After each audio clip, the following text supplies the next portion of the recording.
Good morning, world. Good morning.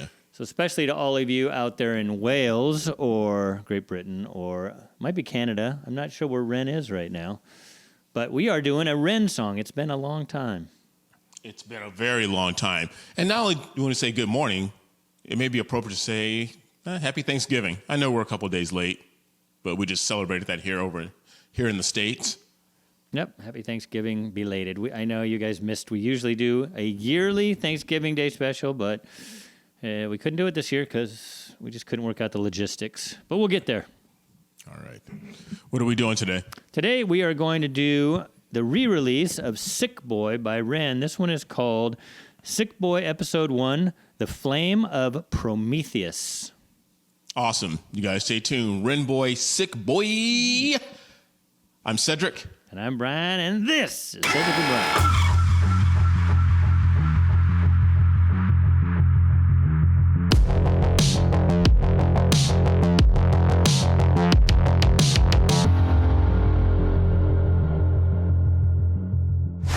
All right, y'all, I'll try not to be a downer, as one of you commented. Says I bring the energy down, Cedric. I apologize for that. I was more concerned that you opened by saying y'all. You've never said y'all a day in your life. I do live in the South now, so y'all is where it's at. Okay. All right. Sick Boy. All right. And for those of you new, I'm sure if you're watching this, you're not new to Ren, but Ren re-released this because of kerfuffle he had with some rights to the beats. So he redid it himself. So here we go. I'm excited. And I did put the closed caption just because sometimes I can't understand. Kerfuffle. Cedric, you let me know when you want to pause. Just yell, okay? No, dude, you're the pause. You're the pause master.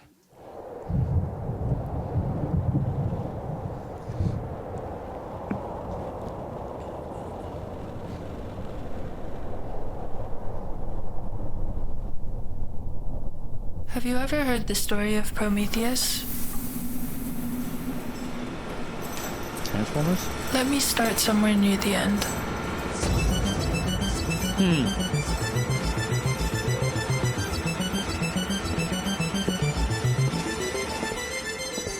After the Great Collapse, the sick were rounded up like rabid stray dogs.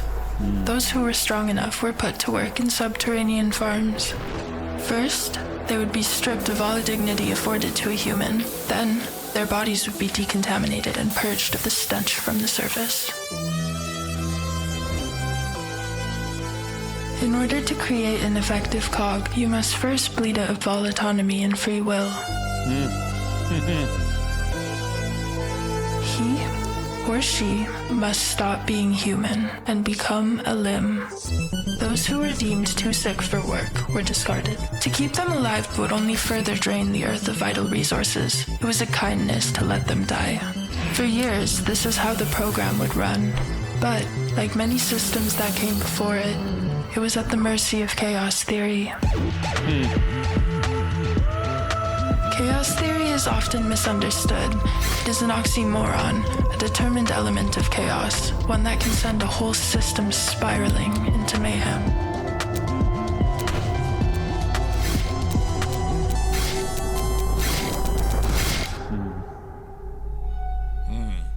There was a prophecy. It told of a genetic anomaly, a human girl whose DNA harbored immunity to the virus, a blueprint for the future.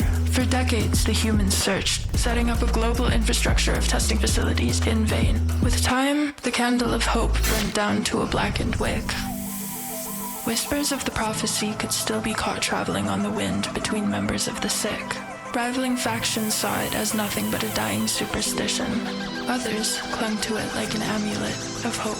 The rich and the elite, of course, used it as a method of control. So we'll pause there. This is a long intro. Yeah, well, I think this is it. I think this is episode 1. I think it's just going to be the story here. Has a lot of historical reference here, talking about getting rid of the sick and the unhealthy ones and putting tattoos on them to mark them as which ones are unhealthy and which ones are healthy. Yeah, I mean, it's funny because it talks about the rich and the elite. I would also put it under, because this is very similar to what, I know people are going to yell at me, but what the communist dictator type governments did with the sick and the undeserving. They went to camps. They were eliminated, basically. So this is... It's a story as long as time here, and it's also a little Terminator-esque. But I'm sure Terminator was kind of based on this because they have the girl with the genetic defect. A little different, obviously, but it's interesting. I know people. I think this plays to a wide audience because people can interpret this any way they want, whether you're on the right or the left. People can interpret it, and they can all take it as their story, and people fight about it, but. It is interesting because what happens when true liberalism came about? It was personal autonomy, that everybody is worth something, whether they're sick or not. And from a biblical aspect, Cedric, because everybody's made in the image of God, so everybody deserves the right. It doesn't matter if you're sick or not. So it's interesting. I mean, obviously, this is not a new story. Yeah, we could take this into so many different avenues where you're talking about the abortion issue and when does life begin, and you talk about many, many, many years ago when people who were mentally ill, they were put to death, and it's like, what constitutes human life, and who gets to make that choice about who gets to live and who gets to die? It's interesting. Yeah, so let's keep going.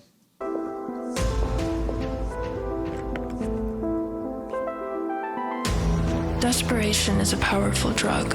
Above fear, above loyalty to the party, the Dominion understood this and used it to their advantage.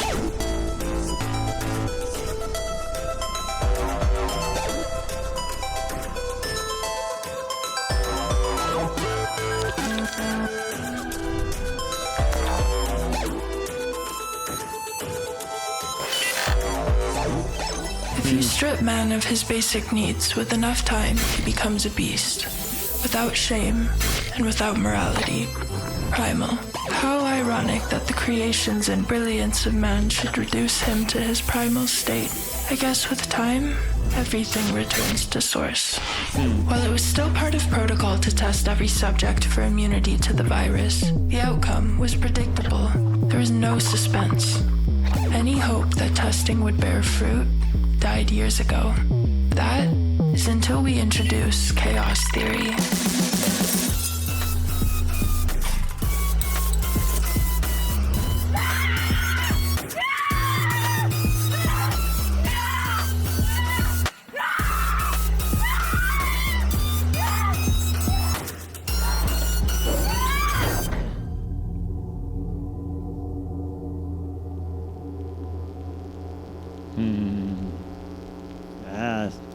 Like an introduction here.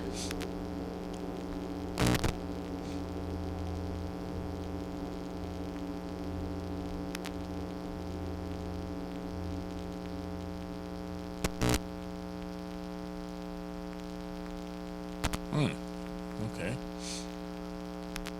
So it's interesting because obviously Ren, those of you who know the story, Ren's been sick for a long time.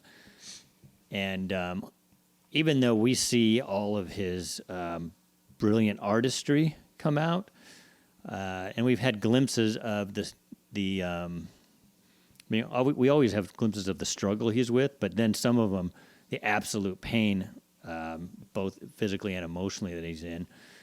And so I don't know if this hints to a fear also, since he's sick, is he going to be useless in this world? And that's it's interesting. There's so many ways to go with this, and I'm curious to see what's going to come, because obviously this was just released as of filming of this. It was just released yesterday. So he took an old theme, sick boy, bitten by a tick boy, that great song we reacted to, years ago now, right? A couple of years.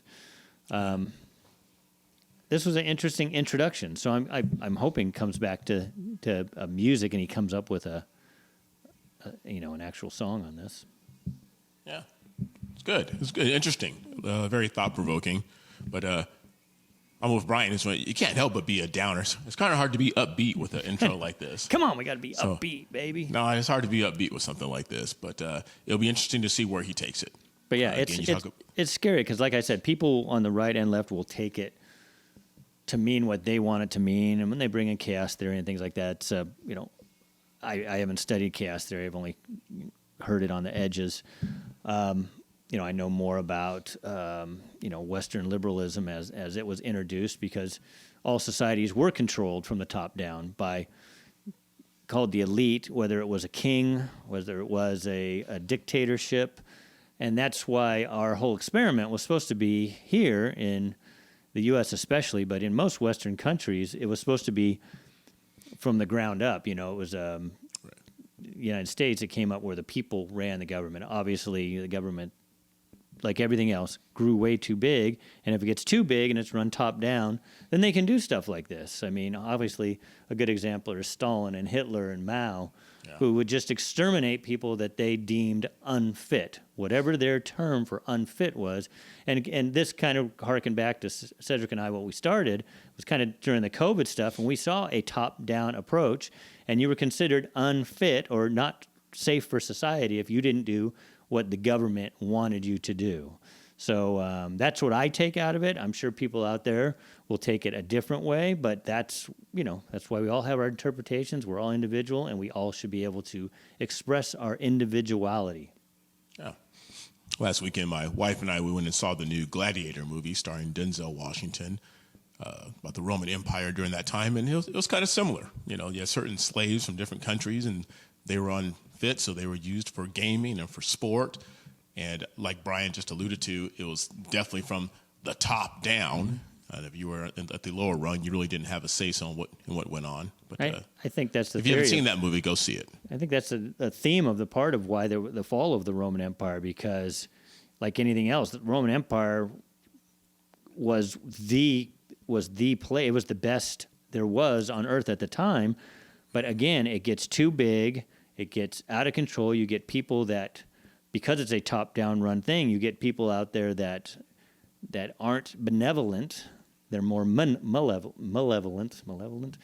And so then you have people as sport where you just watch them kill each other. So, Hunger Games comes to mind, as a modern example. Yes. All right, well, let's wrap this up. All right. Long intro. All right, you guys, make sure you like, subscribe, ring that bell, and continue sharing our channel with everyone you know, from California to Tennessee and Wales and all around the world. And stay tuned. Ren has released a couple other songs last week. We're going to do those. Until next time, I'm Cedric. And I'm Brian. We'll see you later.